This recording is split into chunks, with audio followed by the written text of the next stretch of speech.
Everyone, कैसे हो आप सब। मैं आपका स्वागत करता हूं आपके अपने यूट्यूब चैनल इंदौर की पाठशाला पे। जी हाँ, आपका अपना यूट्यूब चैनल। और हम लेकर आए हैं आपके लिए top 20 questions for finance service and insurance वाले बच्चों के लिए। तो अगर आपको ये क्वेश्चंस अच्छे लग रहे हों और आपको हमारा एफर्ट अच्छा लग रहा हो तो प्लीज़ वीडियो को लाइक कर दीजिए, चैनल को सब्सक्राइब कर दीजिए और बेल आइकन ज़रूर दबाइए ताकि कोई भी अपडेट आपसे मिस ना हो। जल्दी से वीडियो स्टार्ट करते हैं। मैं तो अपना काम कर रहा हूँ, आप लोग लाइक करने में कंजूसी कर देते हो।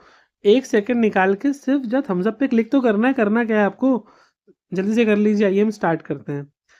बेटा, एक चीज़ मैंने अपने हिसाब से यूनिट में डिवाइड करा है।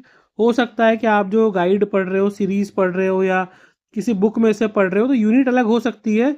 बट हाँ, क्वेश्चंस बिल्कुल आपके सिलेबस के ही हैं और मोस्ट इम्पॉर्टेंट क्वेश्चन है और आपके लिए विथ एक्सप्लेनेशन है। तो वीडियो को एंड तक देखिएगा और ध्यान से सुनिएगा ताकि कुछ भी चीज़ आपसे मिस ना हो। पहला क्वेश्चन है आपके पास, define financial service, explain their characteristics and scope. बेटा, फाइनेंशियल सर्विसेज क्या होती है? फाइनेंशियल सर्विसेज वो इकोनॉमिकल सर्विस होती है जो हमें फाइनेंस इंडस्ट्री प्रोवाइड करती है, जैसे बैंक, इंश्योरेंस, इन्वेस्टमेंट फर्म्स वगैरह जो होती हैं। ये क्या करती है, हमें फाइनेंस प्रोवाइड करती है, यानी ज़रूरत पड़ने पे हमें फंडिंग वगैरह करती है, पैसे प्रोवाइड करती है और बदले में क्या करती है, इनकम वगैरह अर्न करती है हमसे। जैसे बैंक है तो बैंक से आप जब लोन लेते हो तो बैंक को विथ इंटरेस्ट पे करते हो। इंश्योरेंस कंपनी क्या करती है बेटा, वो आपसे प्रीमियम भरवाती है और फिर उसके बदले में आपको एक श्योरिटी देती है कि कभी भी लॉस हुआ तो गुड करके देंगे आपको। इन्वेस्टमेंट फर्म्स भी यही काम करती हैं कहीं ना कहीं आपको। तो इनकी मेन फीचर्स क्या क्या होते हैं? पहला है इंटेंजिबिलिटी। भाई, सर्विस प्रोवाइडर कंपनीज है ये सारी, तो ये इंटेंजिबिलिटी तो इनकी मेन है। इनसेपरेबिलिटी, यहाँ पर हम इनको फाइनेंस से कंपनीज को अलग नहीं कर सकते। पेरिशेबिलिटी मतलब होता है बेटा जो नाशवान होती जल्दी खत्म हो जाती है। हेट्रोजेनिटी मतलब सबके पास अलग अलग टाइप के अपने अपने प्रोडक्ट्स होते हैं, सर्विसेज होती हैं। सबके पास सेम नेचर की सर्विसेज नहीं होती हैं। अच्छा, किन्हीं बच्चों को पेरिशेबल का मतलब नहीं पता होगा, बता देता हूँ। ये सर्विसेज ऐसी होती है कि एक बार आपने ली और ख़त्म हो गई, perishable in nature.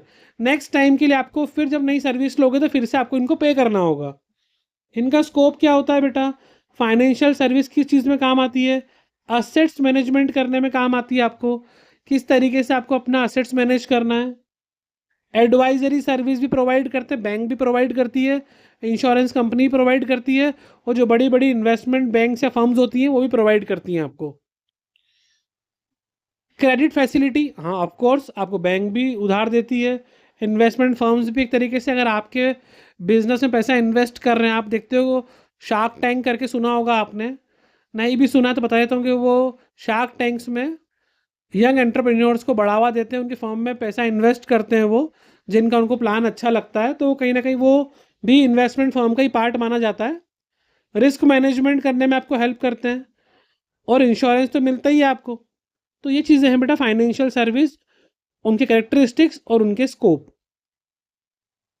Next question है, what is a financial system, describe it's component.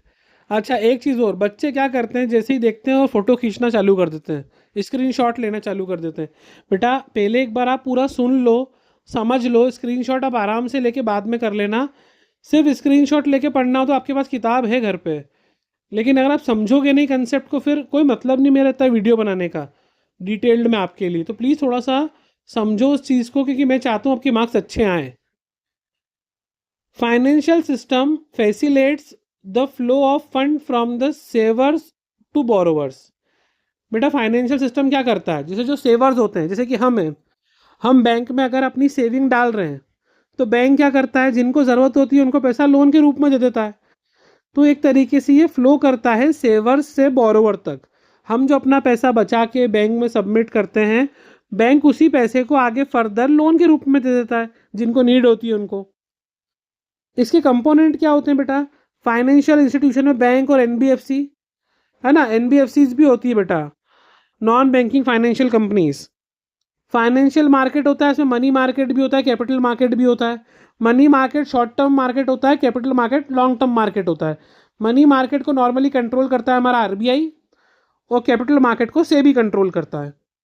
Financial instrument क्या क्या होते हैं बेटा जिनमें डीलिंग होती है फाइनेंशियल मार्केट में? तो बेटा शेयर, डिबेंचर, बॉन्ड्स वगैरह जो होते हैं, ये होते हैं मेन इंस्ट्रूमेंट्स जिनमें आप ट्रेडिंग करते हो। वो फाइनेंशियल सर्विस कौन सी प्रोवाइड करते हैं बेटा? एडवाइजरी सर्विस और ब्रोकरेज। ब्रोकरेज लेते हैं ना कंपनीज आपसे, जो भी आप अर्न करोगे उससे ब्रोकरेज मिलेगा, उनको कमीशन मिलता है अपना।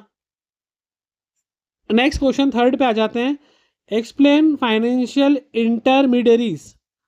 बेटा जब भी आप फाइनेंशियल इंटरमीडिएट्स की बात करो, मतलब कोई ना कोई एजेंट हो सकते हैं, कोई मिडिलमैन हो सकते हैं, जो लोन देने वाले और लोन लेने वाले के बीच का एक लिंक्ड होती है, उनको बोलते हैं मीडिएटर या इंटरमीडियरीज। इनके मेन फंक्शन क्या होते हैं? रिस्क ट्रांसफॉर्मेशन, ये रिस्क को ट्रांसफर करते हैं। लिक्विडिटी प्रोविजंस, जितना हो सके कैश के रूप में कन्वर्जन करना असेट्स को, वो काम भी करते हैं। इंफॉर्मेशन इकट्ठा करते हैं, जाके मिडिलमैन किसको नीड है लोन की, क्या उनकी रिक्वायरमेंट्स है, फिर उनको इंस्टीट्यूट वगैरह से मिलवाते हैं, लेंडर्स से मिलवाते हैं और उनके बीच में डीलिंग करवाते हैं। रिड्यूसिंग ट्रांजेक्शनल कॉस्ट, ये आपको अलग अलग ऑफर देते हैं कि आपकी कॉस्ट कम लगेगी, ये कम लगेगी। इसकी एग्जांपल है बेटा बैंक हो गया, म्यूचुअल फंड हो गया, इंश्योरेंस कंपनीज हो गया। ये एक तरीके से मिडिल मैन होती है जो लैंडर और बोरोवर्स के बीच में लिंक्ड होती है। Describe the structure and function of commercial bank, ये तो आपके लिए काफ़ी आसान हो गया।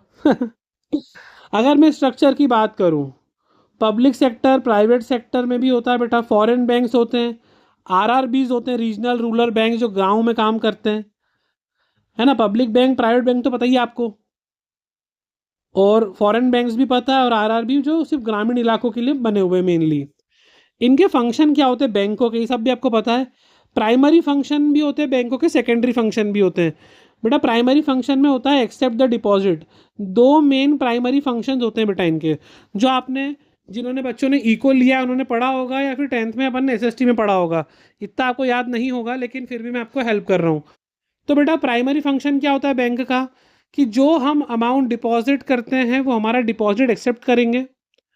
सेकंड काम होता है लेंडिंग मनी, ज़रूरत पड़ती है तो पैसा उधार देते हैं। ये इनका प्राइमरी काम है, डिपॉजिट एक्सेप्ट करना और उधार देना। इसके अलावा बैंक के बहुत सारे सेकेंडरी फंक्शन होते हैं। बैंक हमारे बदले एजेंट का काम करता है हमारे, है ना। जैसे कि अगर आपने ऑटोमेटेड पेमेंट लगा रखा है, तो आपके बदले बैंक खुद आपका बिल पे वगैरह कर देता है, सारा जो भी आपको ज़रूरत हो। आप ईएमआई पे सामान लेते हो तो ऑटोमेटिक वो आपके बैंक से डेबिट होता जाता है हर महीने। यूटिलिटी सर्विस देता है बैंक आपको, जिससे लॉकर फैसिलिटी मिलती है।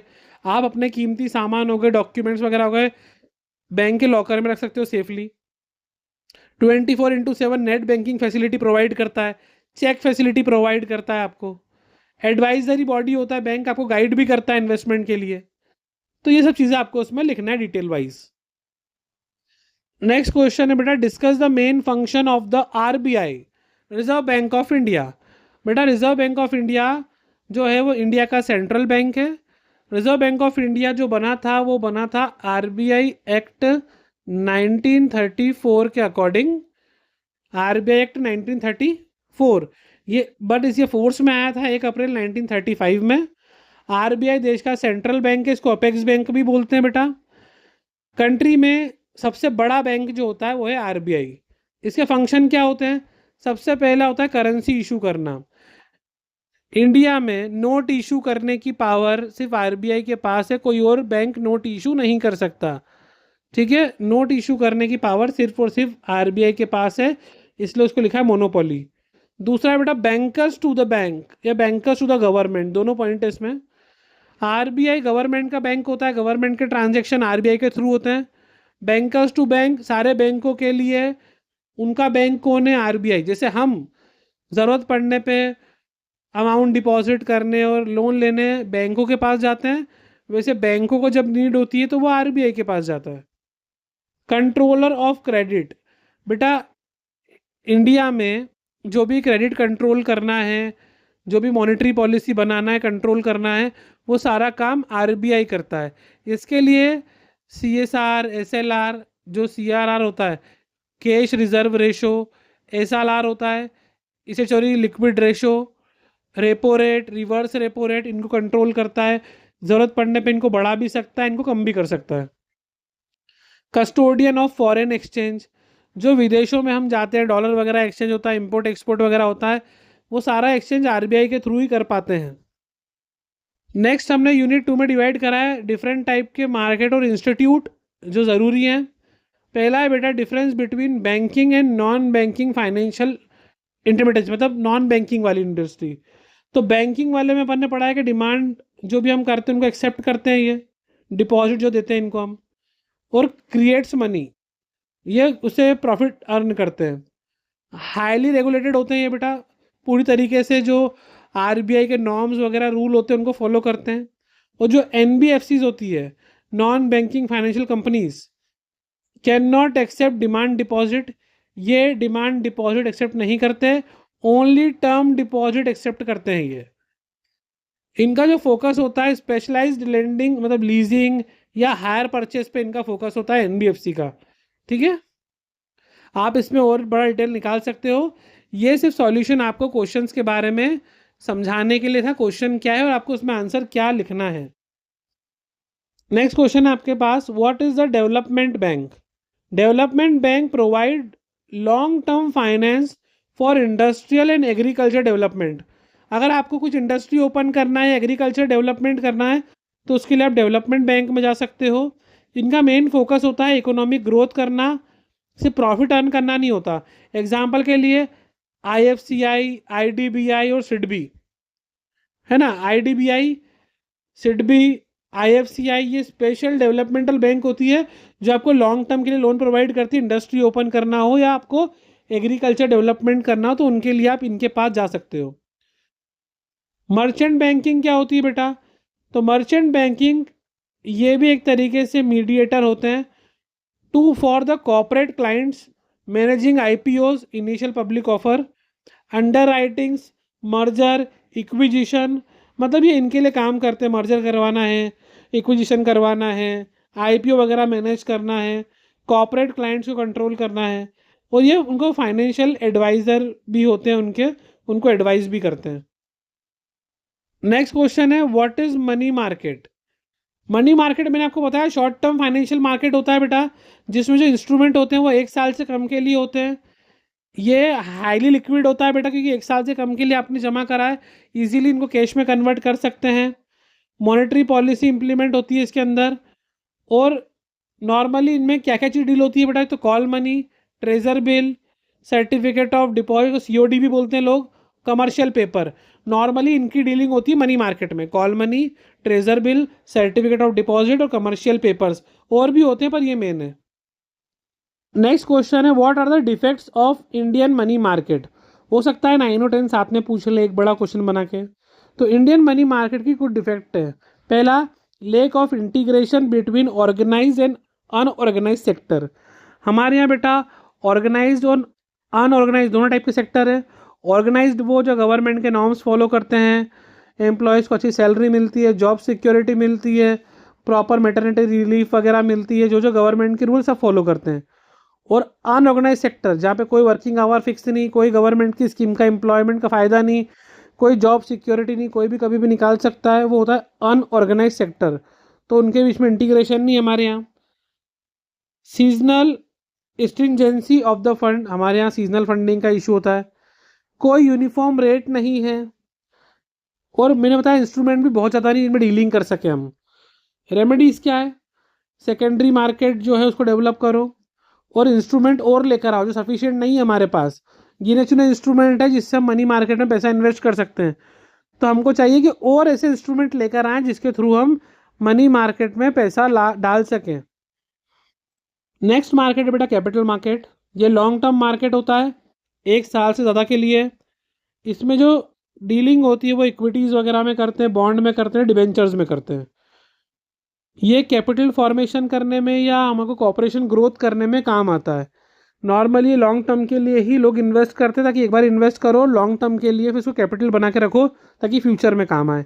इन दोनों में डिफरेंस आपको एग्जाम में पूछ सकते हैं, कैपिटल मार्केट और मनी मार्केट में डिफरेंस। तो पहला टर्म हो गया, मनी मार्केट 1 साल से कम के लिए होता है, कैपिटल मार्केट 1 साल से ज़्यादा के लिए होता है। मनी मार्केट में लिक्विडिटी ज़्यादा होती है क्योंकि वो 1 साल से कम के लिए होता है, तो ईजिली पैसा आपका कैश में कन्वर्ट हो जाता है। मनी मार्केट लॉन्ग टर्म के लिए होता है तो पैसा जल्दी कैश में कन्वर्ट नहीं होता, इसलिए लिक्विडिटी कम होती है। मनी मार्केट में रिस्क कम होता है, कम समय के लिए है। कैपिटल मार्केट में रिस्क क्या होता है, ज़्यादा होता है। मनी मार्केट में ज़्यादा वॉल्यूम पे फोकस करते हैं, लेकिन कैपिटल मार्केट में हम ज़्यादा इन्वेस्टमेंट और कैपिटल ग्रोथ पे फोकस करते हैं। तो ये आपके थे मोस्ट इंपॉर्टेंट डिफरेंस। आप इसके ओवर पॉइंट भी निकाल सकते हो अपने हिसाब से। नेक्स्ट है बेटा प्राइमरी मार्केट या न्यू इशूअर मार्केट। ये वो मार्केट होता है जहाँ पर नई सिक्योरिटीज पहली बार ऑफर होती है पब्लिक में फॉर सेल। इसमें क्या होता है, जो कंपनी होती है वो प्राइस डिसाइड करती है सिक्योरिटी की, क्योंकि पहली बार सिक्योरिटी अब लिस्ट होगी, अब बिकेगी वो। इसके फंक्शन है underwriting, distribution, pricing. Method होता है बेटा इसमें initial public offer, IPO, FPO, right issue और private placement. Private placement private companies करती है। अगला है बेटा स्टॉक एक्सचेंज मार्केट। ये वो मार्केट है जहाँ पे हम सिक्योरिटी को बाय और सेल करते हैं जो एग्जिस्टिंग है, मतलब इसको सेकेंडरी मार्केट भी बोलते हैं। यहाँ से आपको प्राइमरी मार्केट और सेकेंडरी मार्केट में डिफरेंस आ सकता है। प्राइमरी मार्केट और सेकेंडरी मार्केट में डिफरेंस ये आप अच्छे से याद कर लेना, एक बार पढ़ लेना कि प्राइमरी मार्केट और सेकेंडरी मार्केट में क्या डिफरेंस है। पहला डिफरेंस तो यही कि नई सिक्योरिटी आती है प्राइमरी मार्केट में, सेकेंडरी मार्केट में सेकेंड हैंड सिक्योरिटी आती है जो ऑलरेडी लिस्टेड है। प्राइमरी मार्केट में फर्म या कंपनी प्राइस डिसाइड करती है और सेकेंडरी मार्केट में डिमांड और सप्लाई प्राइस डिसाइड करते हैं। तो ये आपके मेन पॉइंट है। It provide liquidity, price discovery, protection to investor through regulation. Secondary market में रूल रेगुलेशन होते तो इन्वेस्टर को प्रोटेक्शन मिलता है उस चीज़ में। Next question, SEBI. बेटा सेबी जो है वो इंडिया में स्टॉक मार्केट को कंट्रोल करता है। आपको ये पता होगा सेबी जो है वो एपेक्स बॉडी है जो स्टॉक मार्केट सिक्योरिटी मार्केट को रेगुलेट करती है। और सेबी जो है बेटा 1988 में बनी थी, ठीक है, लेकिन इसको स्टेचुटरी बॉडी बनाया 1992 में। ठीक है, सेबी का जो मेन ऑब्जेक्ट था वो ये था कि प्रोटेक्ट द इन्वेस्टर्स इंटरेस्ट। जो भी पैसा शेयर मार्केट में या सिक्योरिटी मार्केट में इन्वेस्ट कर रहा है उनके इंटरेस्ट को प्रोटेक्ट करना है, प्रमोट करना है मार्केट डेवलपमेंट, जितना हो सके सिक्योरिटी मार्केट को प्रमोट करना है, उसको स्ट्रॉन्ग बनाना है, रेगुलेट भी करना है मार्केट को और प्रिवेंट करना है फ्रॉडुलेंट एक्टिविटी से, जो भी अनफेयर ट्रेड प्रैक्टिस होती है। या आपने देखा होगा यूपीएसआई इंफॉर्मेशन लीक हो जाती है। यूपीएसआई मतलब unpublished price sensitive information, unpublished price sensitive information. इन सबको कंट्रोल करना है ताकि कोई भी इन्वेस्टर के साथ फ्रॉड वगैरह ना हो। तो सेबी इन पे ओवरलुक करता है, इनके लिए रेगुलेशंस बनाता है, रूल्स बनाता है ना। सेबी पूरी तरीके से इनका निरीक्षण करता है और जो रूल्स बनाता है सेबी सबको वो फॉलो भी करना पड़ते हैं। तो सेबी एपेक्स बॉडी, जैसे हमारे यहाँ आरबीआई बैंकों के लिए एपेक्स बॉडी है, वैसे सिक्योरिटी मार्केट के लिए सेबी है। तो आप सेबी क्या है साथ में बेटा इसके एक बार फंक्शन एंड पावर ये जरूर कर लेना। सेबी के फंक्शन एंड पावर जो लिख दिया ऑब्जेक्टिव, ये इसके फंक्शन में भी आएंगे और इसकी पावर्स भी होती है जो मैंने आपको बताया, है ना। कौन इंटरमीडियरीज होंगे उनका रजिस्ट्रेशन करवाना है, ब्रोकर्स वगैरह का रजिस्ट्रेशन करवाना है, जो भी शेयर मार्केट में डील करेंगे उसके बिना कोई भी ब्रोकर काम नहीं कर सकता शेयर मार्केट में, सिक्योरिटी वगैरह लिस्टिंग करवाना है, ये सारा काम सेबी के अकॉर्डिंग ही होता है और सबको सेबी के नॉर्म्स ही फॉलो करना पड़ते हैं। तो आपको इसके फंक्शन और पावर ज़रूर कर लेना एक बार। अब हम आ जाते हैं इंश्योरेंस पे। Define insurance and its principal. Insurance क्या होता है? इंश्योरेंस का मतलब होता है it is a contract of protection against financial loss. मतलब एक ऐसा कॉन्ट्रैक्ट जहां पर एक पार्टी दूसरी पार्टी को ये प्रॉमिस करती है कि अगर आप हमको टाइमली प्रीमियम पे करते हो तो हम ये प्रॉमिस कर रहे हैं कि जब भी लॉस होगा हम आपके लॉस को गुड कर देंगे। जो फाइनेंशियल लॉस होगा उसको आपको प्रोटेक्शन मिलता है। इसको ही प्रिंसिपल ऑफ इंडेमनिटी भी हम बोलते हैं। अब यहाँ पे कुछ और प्रिंसिपल्स भी हैं, जैसे इंश्योरेबल इंटरेस्ट। जिस चीज़ का आपने इंश्योरेंस कराया है, जैसे अगर आपने अपनी गाड़ी का इंश्योरेंस कराया है तो गाड़ी को कुछ नुकसान होगा तो इंश्योरेंस कंपनी ज़रूर पे करेगी आपको। उसी चीज़ का इंश्योरेंस जिसका इंश्योरेंस है उसी के लिए इंश्योरेंस कंपनी आपको पे करेगी, कोई दूसरे नुकसान के लिए पे नहीं करेगी। अटमोस्ट गुड फेथ या उबेरियम फिडेई बोलते हैं इसको। मतलब इंश्योरेंस कंपनी में जब आप इंश्योरेंस करवाते हो तो आप गुड फेथ में कराओगे, जानबूझ के। इसलिए इंश्योरेंस नहीं कराओगे कि हमने फायर इंश्योरेंस करा लिया और खुद की दुकान में खुद ही ने आग लगा ली ताकि इंश्योरेंस कंपनी से पैसा ले सके। तो ऐसा नहीं करना है, गुड फेथ में इंश्योरेंस कराना है आपको। नेक्स्ट है इंडेमनिटी। ये मैंने आपको बता दिया, क्षतिपूर्ति करना, जो नुकसान होगा उसकी भरपाई करके देंगे। प्रॉक्सिमिटी या प्रॉक्सिमेट कॉज, इसका मतलब होता है बेटा जो जो कारण उन्होंने लिखे हैं उसी कारण से नुकसान होना चाहिए, और आप पूरी पूरी कोशिश करोगे कि लॉस को कम कर सको।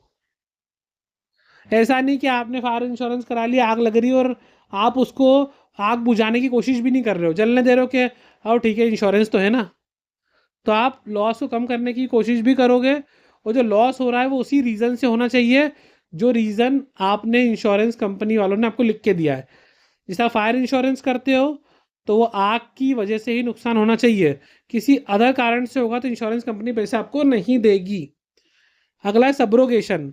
सब्रोगेशन का मतलब ये होता है बेटा कि अगर एक बार इंश्योरेंस कंपनी ने आपको पैसे दे दिए तो इंश्योरेंस कंपनी अब आपकी पोजीशन पर आ जाती है, मतलब कि जो भी सामान होगा वो खुद लेके जाएगी। फॉर एग्जाम्पल, अगर आपकी शॉप में आग लग रही है, आपने इंश्योरेंस कंपनी को बोला, इंश्योरेंस कंपनी आएगी, अगर आपको पेमेंट कर देती है तो आपकी दुकान का जो भी सामान जला जुला है, जो कुछ ही बचा, सब ले जाएगी उठा के वो। नेक्स्ट है बेटा कंट्रीब्यूशन। अगर आपने 2-3 कंपनी से अलग अलग इंश्योरेंस ले रखा है, मान लो आपने ए कंपनी से भी इंश्योरेंस लिया है, बी कंपनी से भी लिया है, सी कंपनी से भी लिया है, और कोई भी लॉस होता है तो आपको ए बी और सी तीनों मिला के पेमेंट कर देंगे उस लॉस का। कोई भी एक कंपनी नहीं करेगी, तीनों मिला के उस लॉस को गुड करने की कोशिश करेंगे। ये होता है कंट्रीब्यूशन। तो ये है बेटा main principle of insurance. Principle of insurance से क्वेश्चन 100% आएगा, तो इन सारे प्रिंसिपल्स को अच्छे से तैयार कर लेना। नेक्स्ट क्वेश्चन है बेटा, explain the fundamental principle of insurance. Fundamental मतलब सबसे मेन प्रिंसिपल कौन सा है? प्रिंसिपल ऑफ इंडेमनिटी, जो मैंने आपको बताया। The insured should be placed in the same financial position as they were before the loss, not to profit from insurance. इनका ये मतलब होता है कि आप लॉस होने के पहले जिस पोजीशन में थे आपको उसी पोजीशन में ला दिया जाएगा। आपको इससे कोई प्रॉफिट कमाने के लिए इंश्योरेंस नहीं कराया है। इट मीन्स दैट कि अगर किसी की दुकान में आग लगी है और कुछ सामान जल गया है तो जितना सामान जला है उतने के आपको पैसे दे देंगे। ऐसा नहीं कि 1 करोड़ तक का इंश्योरेंस तो 1 करोड़ पूरे देंगे। जब आप देखते हो ना टीवी में 1 करोड़ का इंश्योरेंस ले लो, अरे वो 1 करोड़ नहीं मिलते हैं।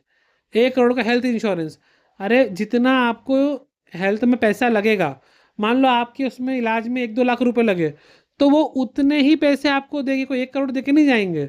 वरना बच्चा सोचे कि यार वाह यार बुखार आ गया 1 करोड़ रुपए ले लो, ऐसा नहीं होता है। जितना एक्सपेंसेस लगेगा ये उतना ही पैसा देंगे। और अगर जितनी बार आप इंश्योरेंस प्रीमियम भरते हो और अगर आपने इंश्योरेंस का यूज़ कर लिया तो नेक्स्ट टाइम प्रीमियम की अमाउंट बढ़ जाती है, भी ध्यान रखना है। नेक्स्ट क्वेश्चन है लाइफ इंश्योरेंस क्या है बेटा।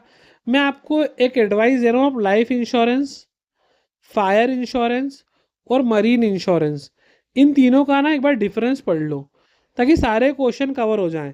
लाइफ इंश्योरेंस क्या होती है, फायर इंश्योरेंस क्या होती है और मरीन इंश्योरेंस क्या होती है। ठीक है, लाइफ इंश्योरेंस का मतलब क्या होता है? जो ह्यूमन की लाइफ को कवर करता है ना, उनको प्रोटेक्शन करता है। अगर मर गए या डिसेबल हो गए तो कुछ पैसे मिलेंगे उनकी फैमिली को, और एक तरीके से ये सेविंग भी होती रहती है ओवर ऑफ टाइम। इसके अलावा फायर इंश्योरेंस वो आग लग जाने के लिए होता है सामान वामान में।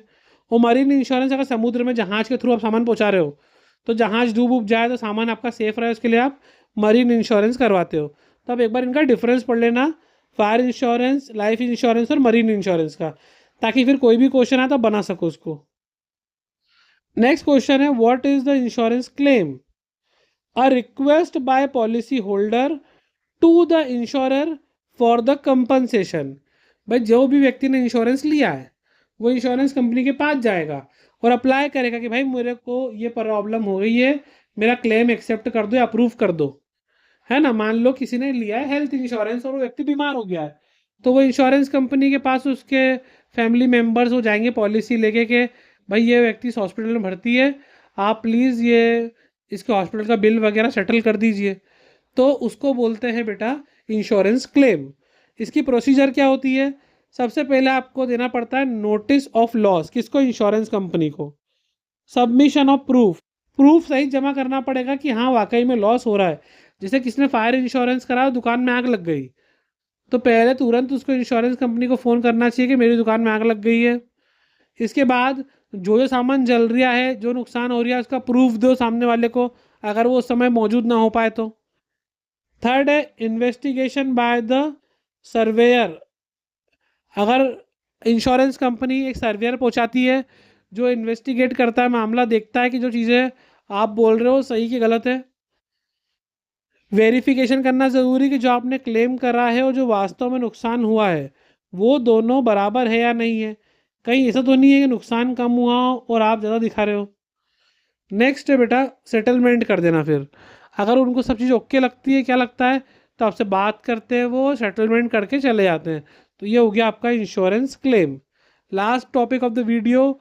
अभी तक लाइक नहीं करा है, ठीक है, आपकी मर्जी बेटा। अब मैं से बोल सकता हूँ कि आप लाइक कर दो, शेयर कर दो, बट कोई बात नहीं। Last question but very very important, very very important. IRDA, insurance regulatory and development authority. जैसे कि मैंने आपको बताया, मनी मार्केट के लिए RBI होता है, सिक्योरिटी मार्केट के लिए सेबी होता है, वैसे इंश्योरेंस के लिए होता है IRDA, insurance regulatory development authority. ये क्या करता है, जो जो कंपनी इंश्योरेंस कंपनी ओपन हो रही है, इंश्योरेंस इंडस्ट्री में आ रही है, तो उस मार्केट को रेगुलेट करता है। ये इनका रोल होता है इंश्योरेंस कंपनी को लाइसेंस प्रोवाइड करना है, सेटिंग सॉल्वेंसी मार्जिन आपको सेट करना है, प्रोटेक्टिंग पॉलिसी होल्डर इंटरेस्ट, ये कोशिश करना है कि जो इंसान इंश्योरेंस पॉलिसी ले रहा है उनके साथ में कोई अनफेयर नहीं हो, कोई फ्रॉड नहीं हो। प्रमोटिंग कंपटीशन, एक फेयर कंपटीशन प्रमोट करना ताकि और भी इंश्योरेंस कंपनी आए। तो एक तरीके से पूरा रूल बनाते हैं, रेगुलेशन बनाते हैं, इंश्योरेंस मार्केट को चेक करते हैं टाइमली। कोई नई रेगुलेशन बनाना और रूल्स बनाना तो बना सकते हैं, लाइसेंस देते हैं तो बेटा डी लाइसेंसिंग भी कर सकते हैं, रिमूव भी कर सकते हैं। तो ये सारी पावर IRDA के पास होती है। तो आपको IRDA क्या है, इसके फंक्शन और इसकी पावर भी करना है। तो ये हो गए आपके top 20 questions. I hope video आपको अच्छा लगा होगा। तो लाइक कर दो, सब्सक्राइब कर दो, बेल आइकन दबा दो, ज़्यादा से ज़्यादा दोस्तों को शेयर कर दो। All the very best.